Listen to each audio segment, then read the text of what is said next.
Al-Quran mengatur. Cuman maaf Bapak polisi, kiai bertahun-tahun diakali. Kiai tidak boleh berpolitik, tidak boleh bicara politik, di masjid tidak boleh bicara politik, di pengajian tidak boleh bicara politik. Subhanallah, subhanallah. Karena kita sudah tidak mau bicara politik, apa yang terjadi sekarang ini? Banyak politisi-politisi yang tidak bermoral. Maka saya minta mulai hari ini, malam ini, semua kiai dan semua ulama, mari kita bicara soal politik. Politik Al-Quran, politik sunnah Rasulullah, politik yang santun, politik yang sopan, politik yang bermoral. Jangan politik seperti sekarang ini, politik hoak, politik kebohongan. Betul apa tidak? Bohong sana, bohong sini, bohong sana, bohong sini, fitnah sana, fitnah sini, menjatuhkan sana, menjatuhkan sini.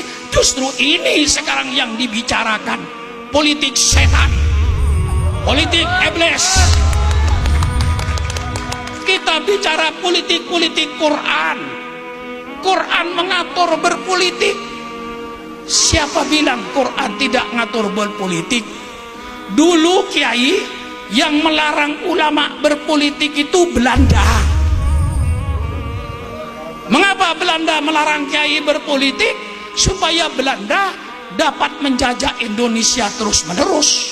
Kalau kiai mulai bicara politik, dia harus meninggalkan Indonesia. Maka Belanda dulu yang melarang kiai tidak boleh bicara politik, di masjid tidak boleh bicara politik, di pengajian tidak boleh bicara politik. Dianggapnya politik itu kayak penyakit lepra. Padahal politik itu indah. Kalau politik dengan kejujuran, saya akan mengajar orang Ketapang, mari kita berpolitik yang sopan, berpolitik yang santun. Politik itu suatu hal yang mulia. Jadi kalau sekarang ada orang yang melarang kiai bicara politik di masjid, itu berarti sisa-sisa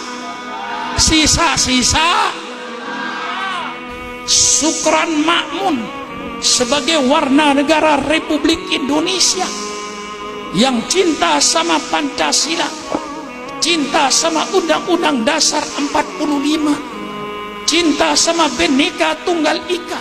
Sukron Makmun sebagai warga negara Republik Indonesia, saya ingin menyumbangkan pikiran terbaik saya kepada bangsa saya dan negara saya. Saya sebagai warga negara Republik Indonesia, Bapak polisi, Bapak tentara, saya ingin menyumbangkan pikiran terbaik saya untuk bangsa saya, untuk negara saya, supaya tidak terjadi pemerintahan dengan segala kedolimannya.